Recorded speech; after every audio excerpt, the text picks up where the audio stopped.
As they come up, I was relieved before. I was trying to print out some words, and I saw Danny scribbling on a piece of paper down the hallway, and I thought, whew, I thought I was the only one that was late.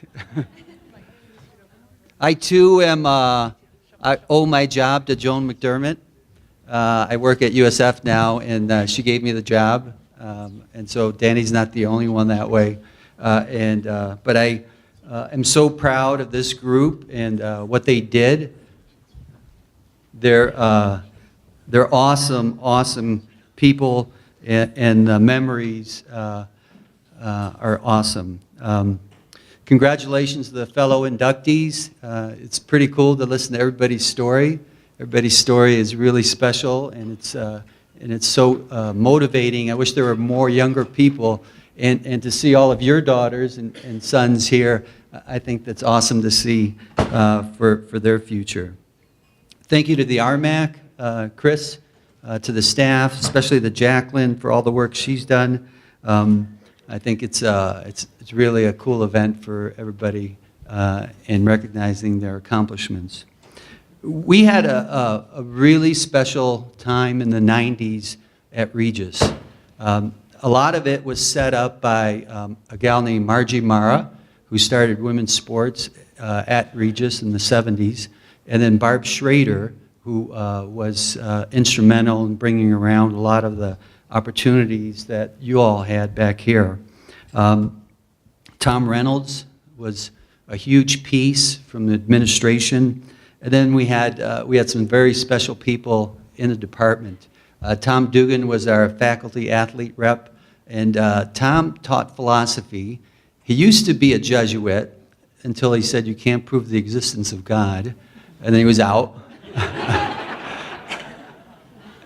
And he figured out he was going to teach until he couldn't play basketball anymore. And he was true to his word.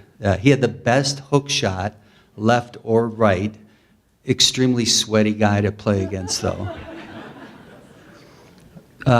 Tom Dugan, Mike Gross, Doug Montgomery, Coach Lonnie Porter, who played at Adams State, huge RMAC guy, and he's on the committee as well. Linda Ronig, J.B. Belzer, who's in Russia right now watching the World Cup.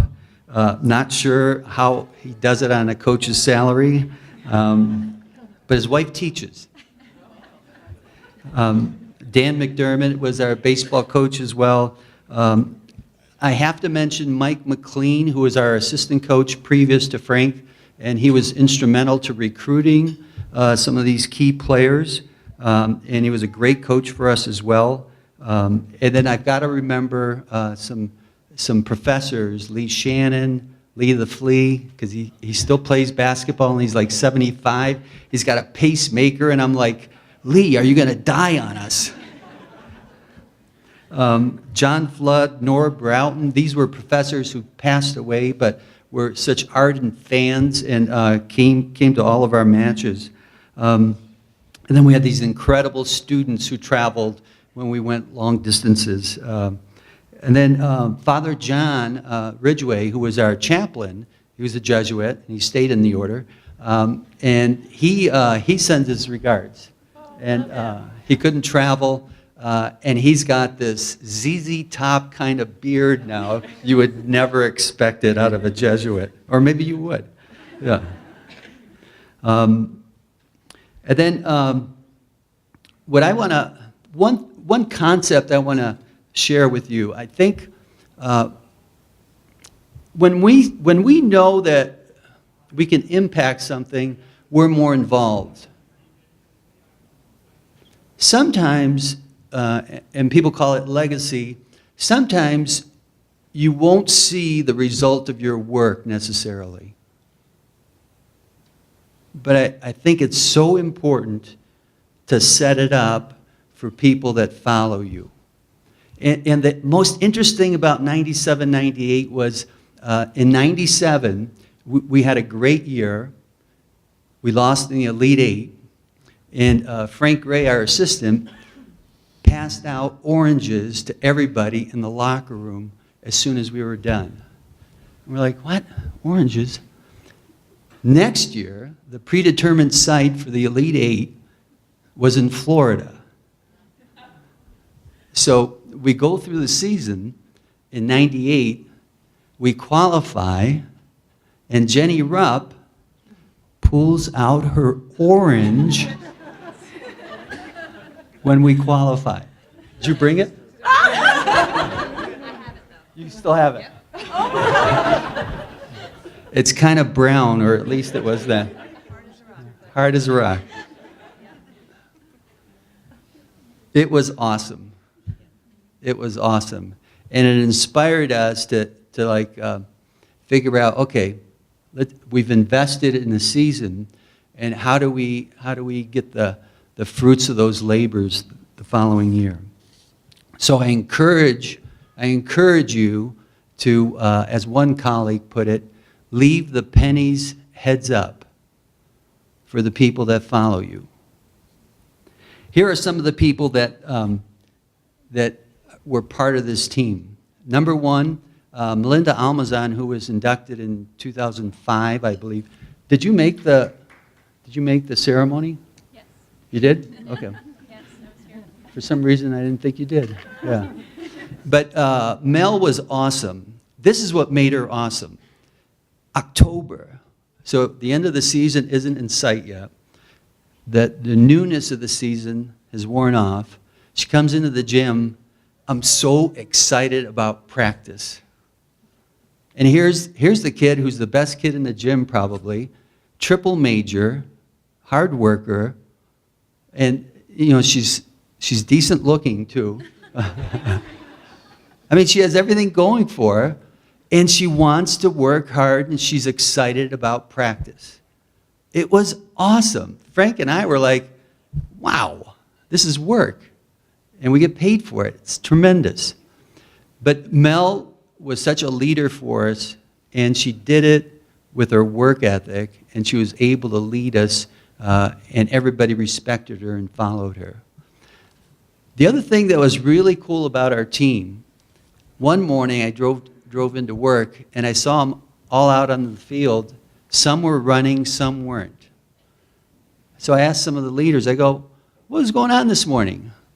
Oh, we just had to take care of some business. I think the Godfather would understand. And what was neat about it was that they understood what was important. I would say they also did a bunch of other things that we can't bring up that were team building, but they kept it under wraps enough, and it didn't interfere with what they were trying to get done. Thank you very much. No pictures, please. Social media was not in existence. Here are some of the other people, and I want you guys to recognize who it is. We had a middle who was, after 1 year playing Division I at Portland, wasn't sure if she wanted to play anymore and was thinking about going back to Arizona and just going to school. Had injuries, some other stuff, and just visited and just decided to make a run at it, and became an All-American and a great force for us in the middle. Janine? We had a defensive player whose awareness on and off the court, including keeping oranges, inspired us to great things. Still over there. You can tell I'm getting a lot of direction, as always. Yeah. We have a great volunteer assistant coach coordinator, Corey. You should be up here too. Corey did so much stuff behind the scenes for us with camp, with our program, and then he kind of served that role as coordinator for the U.S. men, and served in the USA men's team with the Sydney Olympics. And we had those kind of helpers and staff people who were able to help us to be great. We had a freshman middle who came in kind of undaunted. Maybe we should have set her a little bit more in that championship tournament. But this gal, I believe it was the year after or so, but maybe one of the best stories ever, in our program at least, with Guts. She has a fracture in her hitting hand, and before practice every day, she would pause, and I found this out later, she would pause for a few minutes, compose herself, kind of keep the tears at bay, knowing how much pain she was going to be in for that particular practice, because she couldn't make it worse, but it still hurt, and she was a hitter, and to go through that, knowing the kind of pain that she was going to go through. So Renee, which side are you on? Yeah, you have amazing courage, and I think it prepared you for your family, because you have what, 7 kids? One on the way. Awesome. Yeah. Yeah. So I understand how you could handle so many kids. We had a couple of transfers. An outside hitter, Amy Schrader, whose dad went to Regis and also helped with basketball program, who came in and was a huge part of our team, especially for that run in postseason. And then Ginger Craig, who came in from Marquette. And I would say Ginger wasn't able to be on the court as much, but she was instrumental for us to kind of keep the levity and keep it light enough so we didn't take ourselves too serious. You were awesome. Yeah. I believe it. And then the assistant, Frank Ray, and you guys saw him in the video. Frank was such a great balance, and one of our friends calls me Big Frank and Frank, Little Frank. But Little Frank did such a great job about inspiring the team, whether it was with the Oranges. He found out it was my birthday, and he got the players to donate money, and they rented me, was it a Porsche? Porsche. And so I got to drive our kids to school in a Porsche. It was like, instead of a Tercel.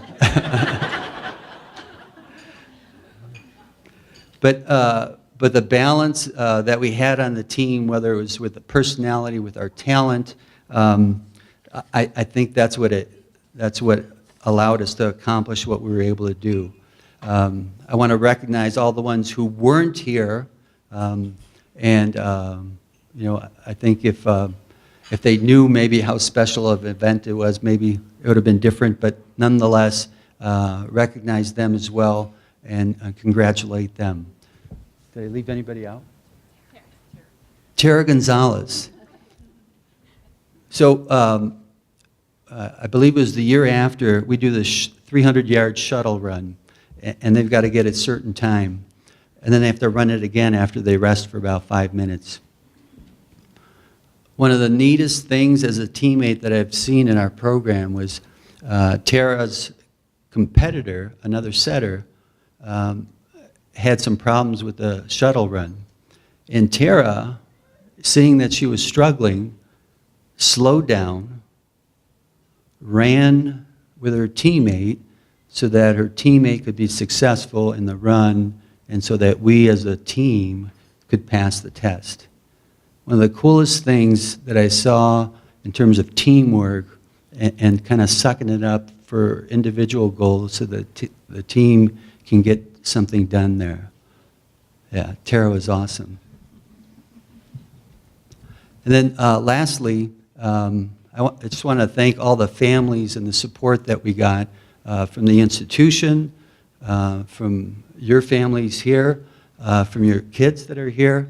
Can we acknowledge all the family support and the children that are here of our players? Yeah, it's awesome.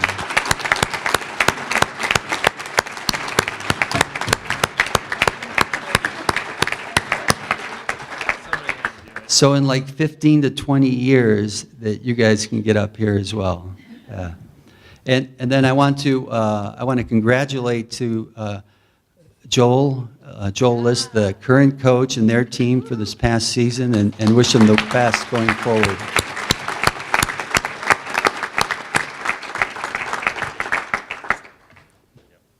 So Chris, thank you. committee, thank you, and thank you all for this opportunity. Yeah.